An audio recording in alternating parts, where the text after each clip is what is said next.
Bienvenue à tous, mesdames et messieurs, dans ce nouveau numéro de l'invité du jour de ce mercredi 22 mars 2023 sur Mikuba Télévision. Le plaisir est pour moi de vous retrouver et vous faites bien de nous choisir car nous recevons pour ce numéro une dame forte et dynamique que vous connaissez sans doute très bien. Il s'agit bien sûr de Jolie Casal. Moi j'aime bien l'appeler femme à 1000 casquettes. Bienvenue Jolie Casal. Merci beaucoup, mamie. Bonne fête de mois de mars. Merci, pareil. Même si nous tournons vers la fin. Il n'y a pas de problème. Nous avons que toute une année. Bravo, alors on a toute une année pour célébrer la femme et l'accompagner. Alors avec elle, nous allons devoir échanger autour d'un thème, la femme face à l'Internet, comme pour répondre à cette belle question, quels sont les avantages que les femmes trouvent dans la digitalisation. Alors Jolie Casal, vous savez bien, sans l'ignorer, que les thèmes internationaux de l'année 2023 pour le mois de mars, soit la date du 8 mars retenue, étaient pour un monde digital inclusif, innovation et technologie pour l'égalité des sexes. Comment percevez-vous cette approche qui donne à la digitalisation une place de choix en tant que femme avertie? Merci beaucoup pour la question. Le thème de cette année, c'est un thème qui est vraiment un thème intéressant et un thème que les femmes doivent vraiment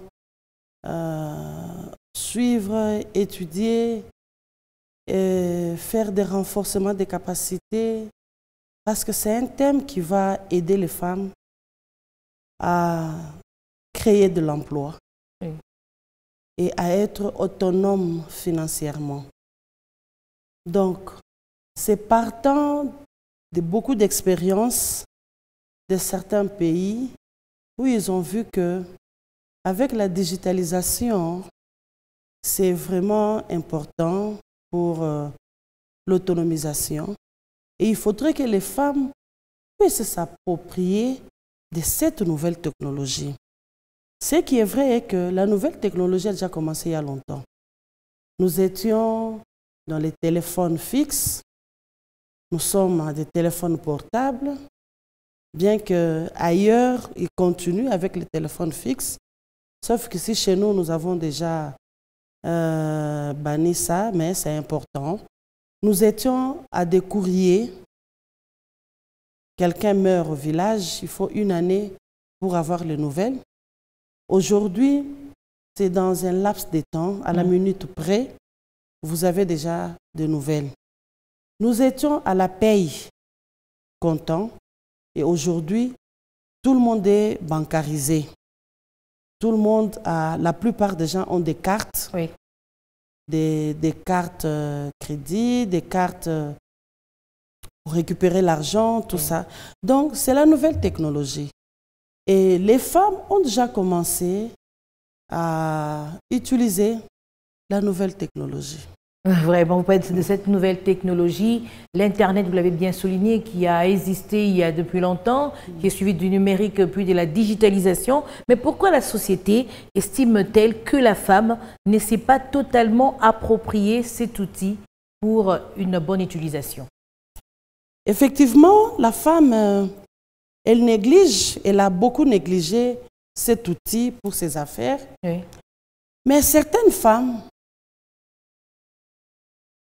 avaient déjà commencé à l'utiliser parce que dans les commerces, par exemple, nous sommes en train de faire des commandes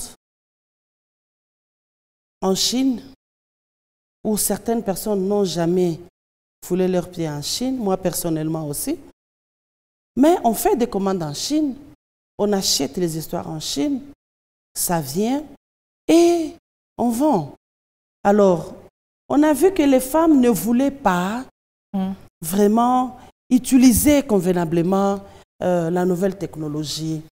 Alors, on a incité les femmes à s'approprier parce que lorsque vous utilisez cette nouvelle technologie dans le commerce, ça vous diminue le coût le charge pour le voyage, les dépenses que vous pouvez faire pour le voyage, ça vous diminue le coût.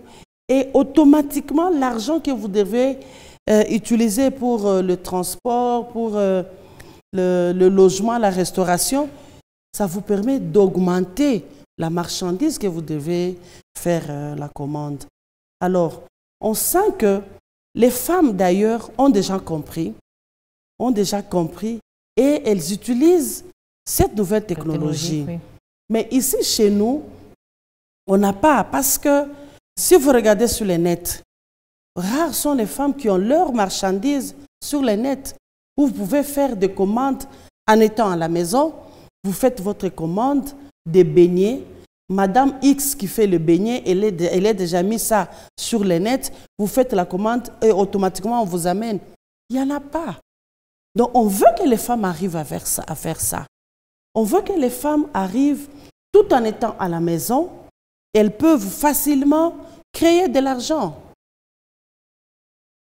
Ok. Oui. Mais alors, lorsque vous parlez de la femme, vous pointez plus la femme congolaise, hein, d'une part, et on sait bien que dans notre société, la femme représente un taux élevé dans l'informel, c'est-à-dire la consommation au quotidien, au lieu d'avoir des sociétés bien structurées, alors que la société voudrait plus voir la femme participer activement dans l'amélioration du développement économique du pays, ce qui fait appel à une production locale, puis à une commercialisation. Êtes-vous de cet avis? Sinon, quels seraient les vrais moyens pour ramener cette femme sur le droit chemin? Madame Ami, vous devez savoir que les femmes sont plus dans l'économie. Il y a moins de femmes dans le bureau. Dans l'économie, dans la sphère plus de commerce. Oui, que ce soit le commerce. Oui. Et aujourd'hui, nous avons des femmes qui créent de l'emploi. Il y a des femmes bureaucrates, les femmes chefs d'entreprise aujourd'hui. Dans les années passées, il n'y en avait pas. Bien qu'ici, à Kolwezi, on est encore à 1% des femmes qui sont propriétaires de leur entreprise. Donc, les femmes participent aussi à l'économie du pays, que ce soit dans l'informel que dans le formel. Elles sont présentes. Nous avons beaucoup de femmes dans l'agriculture, par exemple. Elles participent aussi à l'économie. Mais ce qui est vrai est que aujourd'hui, les femmes commencent à prendre conscience de leur rôle et de quitter la production et d'aller aussi à la transformation. Oui. Parce que si nous restons seulement à la production, bon, tout ce qui peut être transformé vient de l'extérieur. Donc ce sont des dollars que nous perdons. Or, aujourd'hui, avec les mouvements, avec l'Internet, avec tout ce qu'il y a comme nouvelle technologie, les femmes aussi arrivent à emboîter le pas de la transformation. Et c'est ça qui est important aujourd'hui.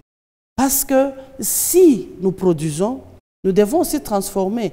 Donc les femmes, elles sont là aussi dans l'économie de notre pays. Je produis les fruits, je les transforme et les gens consomment. Cette chaîne de valeur-là fait l'équilibre monétaire. Et ça fait que les gens ne vont pas acheter les jus à l'extérieur. Et c'est ça le souhait. Avec l'Internet aujourd'hui, on a la possibilité, bien qu'on ne va pas tout connaître sur les nets, mais on sait quand même que s'il faut faire la tomate concentrée, on peut la faire comme ça. S'il faut la conserver, c'est là où il y a un problème. Mais c'est là où on sent qu'il y a quand même moins l'implication de la femme. À ce niveau de la production locale, c'est plus lorsqu'il faut utiliser la digitalisation, il faut partir de la réalité. On sait qu'à travers nos téléphones portables, la femme congolaise aujourd'hui utilise plus ce moyen-là pour simplement présenter ce produit de l'étranger au lieu de présenter les produits locaux. Alors, je ne sais pas, est-ce qu'au niveau des réseaux, des femmes transformatrices, il y a quand même une sensibilisation qui peut se préparer dans ce sens pour amener la femme à comprendre pourquoi elle doit produire localement? C'est ça même le but de ces thèmes. Donc, c'est pour motiver la femme, sensibiliser la femme, à emboîter ses pas. Donc, il faudrait que les femmes arrivent aujourd'hui. Bien sûr, il y a certaines femmes qui utilisent mal leur téléphone, l'Internet. Mais nous, notre souci est de sensibiliser les femmes. Que les femmes congolaises arrivent à utiliser convenablement ces téléphones, que ce soit un téléphone qui va leur fournir de l'argent, que ce soit un téléphone qui va leur fournir une nouvelle technologie. Donc, lorsque je suis sur les nets, j'apprends comment on fait telle chose. Et je cherche la machine sur les nets, j'achète et je commence à les faire. Et entre-temps, j'ai fait une formation pour qu'on m'apprenne comment il faut conserver. Donc, c'est l'Internet qui m'a permis à faire ça. Donc, nous voulons que les femmes utilisent convenablement ces téléphones, qu'elles utilisent convenablement cette nouvelle technologie. Parce que si on utilise convenablement cette nouvelle technologie, je crois que nous allons aller loin. Nous allons apprendre beaucoup de choses. Avec la nouvelle technologie, nous savons maintenant que lorsque il faut transformer telle chose, il faut la faire comme ça. Lorsque il faut cultiver pendant la saison sèche, vous pouvez utiliser les tuyaux goutte à goutte. Comment je peux me procurer ces tuyaux goutte à goutte? Je vais sur le net, je vois sur Alibaba, on me donne le montant, j'appelle, on me donne le numéro de compte, j'envoie l'argent. Il y a une agence qui est là, l'agence m'amène et dans un laps de temps, j'ai ma machine. Je commence directement je peux produire pendant la saison sèche des tomates, le maïs. Et c'est ça ce que nous voulons. Quand nous produisons en grande quantité, nous avons maintenant la possibilité de les transformer. Et en tout cas, dans beaucoup de pays en Afrique maintenant, ce sont les femmes qui sont plus dans la transformation. Les femmes sont plus dans la transformation parce que nous avons tous compris qu'il faut produire, transformer et consommer. Voilà. Et lorsqu'on produit, on crée de l'emploi. Lorsqu'on transforme, on crée de l'emploi. Lorsqu'on commercialise, on crée aussi de l'emploi. Donc, cette chaîne de valeurs-là nous pousse à créer de l'emploi. Donc, c'est de l'économie. Donc, nous sommes en train de participer convenablement à l'économie de notre pays, à diminuer aussi le chômage. Donc, il faudrait que les femmes arrivent à se procurer de cette nouvelle technologie. Tout en étant à la maison, je peux créer de l'emploi avec les téléphones seulement. Mais la femme congolaise, on sait, Jolie Casal, qu'elle présente toujours cette casquette comme étant une femme plaintive qui voudrait à chaque fois que le gouvernement puisse l'accompagner à travers ce projet. Est-ce le seul moyen pour que la femme congolaise réussisse à ses réalisations? L'accompagnement du gouvernement? L'accompagnement, oui. L'accompagnement est là. Parce que si le gouvernement ne nous accompagne pas, nous n'allons pas réussir. Aujourd'hui, je suis à Kapanga. J'ai besoin d'acheter des machines. Je dois envoyer l'argent en Chine. Je vais envoyer par quel moyen? À Dilolo, il n'y a pas de banque. À Lubudi, il n'y a pas de banque. À Kapanga, il n'y a pas de banque. Donc, c'est l'État qui va nous accompagner maintenant. C'est l'État qui doit créer maintenant les banques là-bas. Même les monnaies mobiles, rares sont les gens qui ont un capital de 2500 $. Or, la machine dont j'ai besoin en Chine coûte 3000 $. Je vais envoyer 3000 $. Je vais l'envoyer comment? Et dès que j'envoie cet argent, même si j'envoie partie par partie, dès que ça arrive à Kolwezi, pour acheminer ça vers Kapanga, vers Dilolo, vers Lubudi, ça va aller comment? Des infrastructures routières également. Il n'y en a pas. Donc l'État doit nous accompagner. Dans ce sens-là. Dans ce sens-là, l'État doit nous aider. Parce que si l'État ne fait pas ça, et même si j'ai fait mes commandes, j'utilise convenablement mon téléphone, j'ai fait des commandes, j'ai fait les achats, les ventes, tout ça par téléphone. Mais si les routes ne sont pas bonnes, c'est un frein. S'il n'y a pas de banques de développement, c'est un frein. Donc il faudrait que l'État prenne aussi conscience que les femmes sont là, les femmes veulent vraiment participer à cette nouvelle technologie, mais je dois aussi les aider à les faire facilement, à créer des banques. Il n'y a pas de banques, mais quitter seulement ici, aller à l'huile aussi. Il n'y a pas de banque. Bon. Mais donc là, lorsque je vous suis attentivement, lorsque vous parlez de l'accompagnement de l'État, on va parler un peu de la réalité de cette femme du Lualaba, parce que vous l'avez évoqué en parlant de certains villages comme Dilolo, Kapanga. Est-ce que la femme du Lualaba a déjà compris ou catégorisé le besoin fondamentaux de son environnement? Ici, on évoque la question de la production, c'est vrai, avant de parler de la commercialisation et du cadre politique. Madame Ami, d'abord nous allons voir le panier de la ménagère dans la production.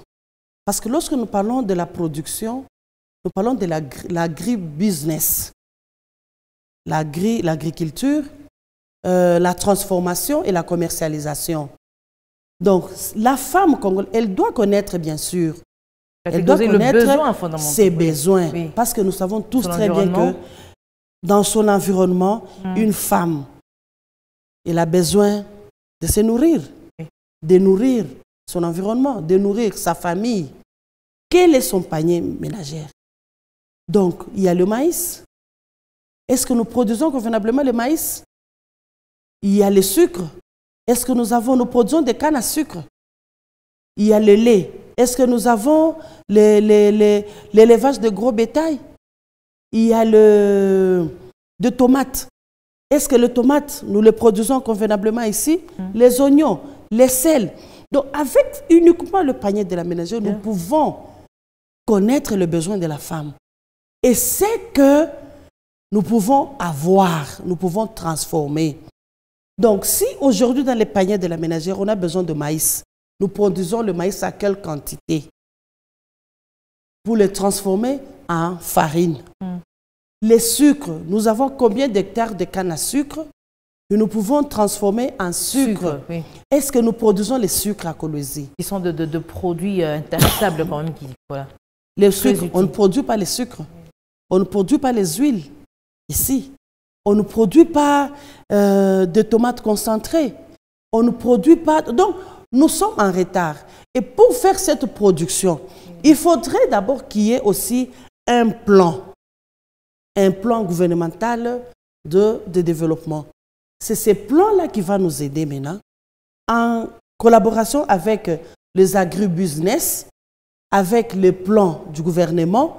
En ce moment-là, nous pouvons connaître le besoin de la population. La femme connaît ses besoins, mais le besoin de tout le monde. Moi, je peux produire pour ma maison, toi, tu produis pour ta maison. Mais si je ne connais pas la production totale, la consommation totale de la ville, donc, et moi et les autres agribusiness ne sauront pas à quelle quantité ils doivent produire. Parce que si nous connaissons la quantité que nous consommons. Oui, ça c'est vrai alors. C'est ça. Alors, à quel moment peut-on voir ou saisir les opportunités que offre le numérique et la digitalisation en titre de conclusion? En quelques mots? Moi, je crois que à tout moment, là où vous êtes, vous pouvez créer de l'emploi. Vous pouvez avoir de l'argent avec le numérique. Vous pouvez être dans votre salon, vous avez votre téléphone.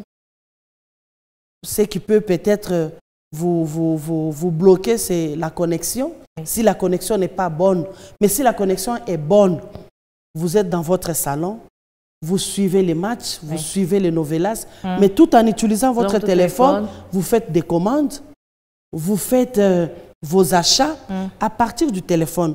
Nous avons créé, mon beau-fils a créé un site où vous pouvez placer vos produits et les services.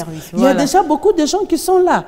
Donc, c'est déjà une occasion pour les femmes de s'approprier parce que c'est gratuit pour le moment. Voilà. Donc, vous pouvez mettre votre service, votre marchandise là-bas et on achète ça facilement sans pour autant dépenser beaucoup d'argent. Merci beaucoup, Jolie Casal, d'être passé. Je sais que vous avez beaucoup à dire. Alors, merci à vous de nous avoir suivis et bonne suite au programme sur Mikuba Télévision et à la prochaine. Merci.